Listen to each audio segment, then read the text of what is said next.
জান্নাতে দেখার পরে শেষ হলো না। দুনিয়ার জমিনে আসলাম, শয়তানের দোকায় পড়ে গেলাম, দুনিয়ার জমিনে আগমন করলাম। দুনিয়ার জমিনে আল্লাহ রাব্বুল আলামিন দান করলেন 300 থেকে 350 বছর দুনিয়ার জমিনে আল্লাহর কাছে তওবা করে করে কাঁদলাম। আল্লাহ তওবা কবুল করলেন না। যেই সময় আদম আলাইহিস সালাতু ওয়াস সালাম নবী মুহাম্মদুর রাসূলুল্লাহ সাল্লাল্লাহু আলাইহি ওয়াসাল্লামের নামে রসিলা নিলেন, সাথে সাথে আমার আল্লাহ রাব্বুল আলামিন তওবা পুত্রটি মাফ করে দিলেন। আমার না চাইতে মাত্র আমরা চাইবা তো বন্ধুরা কথা আল্লাহ রাব্বুল আলামিন আমাদেরকে মায়া করেছেন, মহব্বত করেছেন, আখিরি জামানার নবীর উম্মত বানিয়েছেন। এই জন্য সবচেয়ে ভাগ্যবান আমরা যে অন্য নবী রাসূলগণ আফসোস করেছেন আমাদেরকে যদি এই যুগের নবী না বানাইয়া আখিরি জামানার নবীর উম্মত বানাইতা, তাহলে আপনার জীবন ধন্য হয়ে যেত। নবীর উম্মত হওয়ার পরে এই আলোচনা, দীর্ঘ আলোচনা, বড় বড় বুজুর্গান আমাদের উস্তাদরা আসবেন, আলোচনা করবেন, মর্তবা খুবই তাৎপর্য আলোচনা করবেন, বুঝবেন। আমি আপনা একজন মানুষ, ইলিমনায় আমল নাই, যা আল্লাহ রাব্বুল আলামিন দিয়েছেন ক্ষমতা, এখনো যা দেখতেছেন দিতেছেন আল্লাহ দিয়েছেন। আমার কোনো অহংকার নাই, আমার ইলম নাই, আমল নাই, আল্লাহ তো কথা বলাচ্ছেন। আমি কথা বলার ইচ্ছা রাখি না, আল্লাহ বলে বলিয়ে দিতেছেন। এই আল্লাহ রাব্বুল আলামিন বলেন, রব্বানা ওয়াবআস ফীহিম রাসূলান মিনহুম ইয়াতলু আলাইহিম আয়াতিকা ওয়া ইউআল্লিমুহুমুল কিতাবা ওয়াল হিকমা ওয়া ইউযাক্কিহিম। আল্লাহ রাব্বুল আলামিন বলেন, ও দুনিয়ার বান্দা-বান্দীরা, তোমরা কি জানো না তোমাদের আদি পিতা আদম আর তোমাদের জাতির পিতা ইব্রাহিম আলাইহিস সালাতু ওয়াস সালাম যে দোয়া করেছিলেন, এই দোয়ার ফসল হলো গিয়া আখিরি জামানার নবী মুহাম্মদ রাসূলুল্লাহ সাল্লাল্লাহু আলাইহি ওয়াসাল্লাম এমন এক নবী দিয়েছি, যে নবী তোমাদেরকে কালাম তিলাওয়াত করে শোনাবেন, কোরআন তিলাওয়াত করে শুনিয়েছেন, শোনাবেন, আর তোমাদেরকে দিনের বেলায় হিকমত অবলম্বন করাবেন। হিকমত কি জিনিস? বুদ্ধি এমন এক জিনিস যাদের ভিতরে কোরআন আছে, তাদের ভিতরে তো হিকমত আছে।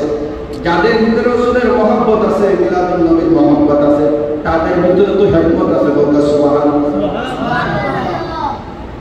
আমরা হিকমত কি বল মিলাদুন নবীর কারা শোনা গেছে, ওবা মিলাদুন নবী কিতাব বলে সব দিলে তো বেশি তর্ক করতাম না, 12 লাগবে তর্ক ঈদে বেটা তর্ক করছে বেটা আমনা বামনা মাই তর্ক কেলো মাই করা লাগে।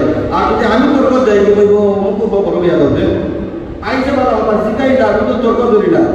তর্ক হইলে মিলাদুন নবীর কারণে তর্ক নিয়ে বলতে বাবা বলছে পুষ্টিগত হবে, তাহলে অমুকের বা পুষ্টিগত হবে তর্ক করে তার কে বিবাদ হচ্ছে। এর লাগি যারা মিলাদুন নবীর মাহফিল করে যখন কালেকশনে গেলে বলতো কি ভাই না এটা মিলাদুন নবীর মাহফিল, বিক্রি যদি মিলাদুন নবীর আশিকের কাছে রাসূলের মহব্বত রাসূলের মিলাদ দিতাম, উনার তর্ক করতাম কিনা যা বিনা তর্কে বললানি, বিনা দরখাস্তে তর্ক ফাস্ট কবুল ও হতো না, বিনা দরখাস্তে মিলাদুন নবী দিতাম না, তর্ক করতাম কিনা। তুরা তো জায়গায় জায়গায় যায় না, তুরা তো হাই স্কুলের মাঠে কি যাবা শিখায় না, তুরা তো এই লোকে শিক্ষার বাবা শিখায় না। রাসূলের মিলাদ আজ সমাজ ইয়াং জেনারেশন বেফতে না, দেখতে বড় অবাক লাগে, দেখতে বড় ভাগ লাগে। আল্লাহ আমার ভাই, আমারও আত্মীয় স্বজন, আমারও বাচ্চা, আমারও আছে খুশ খবর নিয়ে ওরা কষ্ট করে কয়টা করে নামাজ পড়ার কাগজ পায়, হাঁটা হাতের বিদ্যা বিদ্যা কয়টা করে ইহুদি হলের কালচার ধরে কয়টা করে জিজ্ঞাসা না নামাজ পড়তে একবার যদি সিগারেট খাওয়া দেখে আমরাও কিছু মুরব্বীদেরও কিছু কালচার আছে দরকারিগুলো সমাজ দরকার নেই না পুরোটা ওই তাদের ঠান্ডা বিড়ি খাইব না বলে খেলে বলে বিড়ি খাইলে জিজ্ঞাসা না আব্বাই তাকে তাকাই না কিতাব আর এগুলো ধোঁয়া বলে আমিও খাই নেড়াটা দেয় আর নেড়া তুই ধোঁয়া করে ও চলো ধীরে ধীরে নেড়া টানতে টানতে টানতে টানতে বিড়ি টানে, বিড়ি টানতে টানতে ব্যঞ্জন, ব্যঞ্জন টানতে টানতে টেনশন, মানে আমার বাবা বলতে বাবা কিন্তু দিনের আয় বাবা তো বাবা তুমি খাইলে না তোমার তো খাল দেখা ভালো। কিন্তু যদি নামাজি আর মিলাদুন নবী পাখিলে যদি ডাকতো আর নামাজিও দিত আর সংগঠনের লোকে তাকে দিত, কোনোদিন ইয়াকেও খাইল মানে বাবারও খাবেন, কারণ হে নামাজি আইতে মিলাদুন নবীর সংগঠনের তোমরাও যারা সংগঠনে থাকো সতর্ক থাকতো, কারণ তোমাদের কারণে এই সংগঠনের কোনো বদনাম না। একজনে ভুল করে তারা বোঝাইয়া নামাজ হয় না, ভুল করে তারা সমাজখানে আস্তে আস্তে তারা সমাজখানে তারা বোঝানোর চেষ্টা করে, তুমি করার তোমার বিরক্ত করবে ইয়ে বোঝাই। কারণ এই সংগঠন একজন মানুষের কারণে পাঁচটা সংগঠন করবো না, একজন মানুষের আবার বদনাম হয় নাই।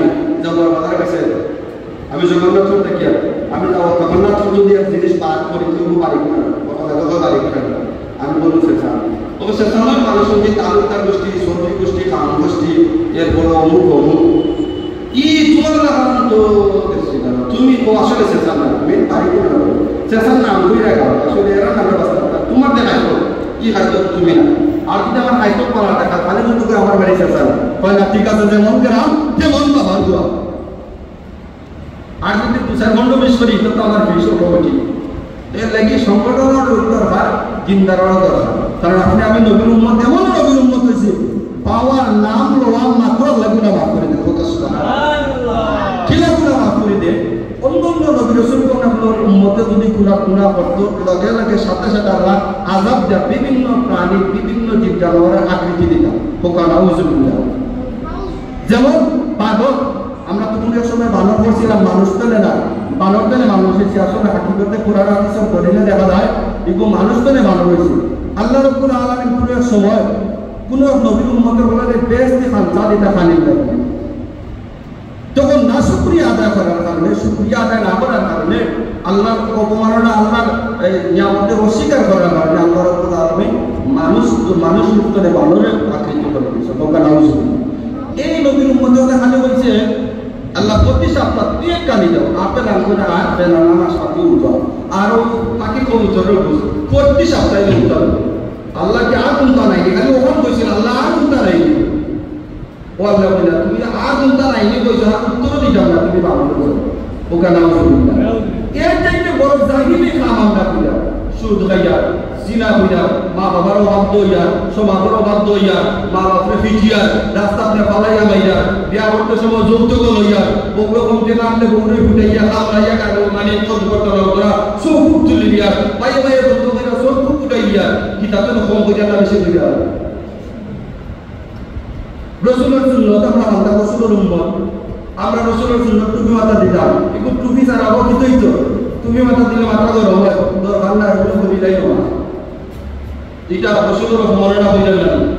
আল্লাহ যদি কইতেন না তুই নবীর উম্মত তাই তো অন্য নবীর উম্মত এটা খোঁজদার আমি আজ খণ্ডিত করে দিলাম।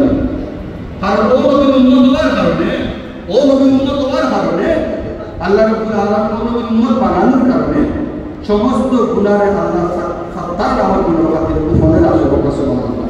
আর এই নবী আপনার আমার নবী আল্লাহর কাছে ফরিয়াদ করেন, আল্লাহ আমি তো তোমারই হাবিব, হে আল্লাহ আমি তোমার হাবিব, আমি তোমার দোস্ত সাল্লাল্লাহু আলাইহি ওয়াসাল্লাম।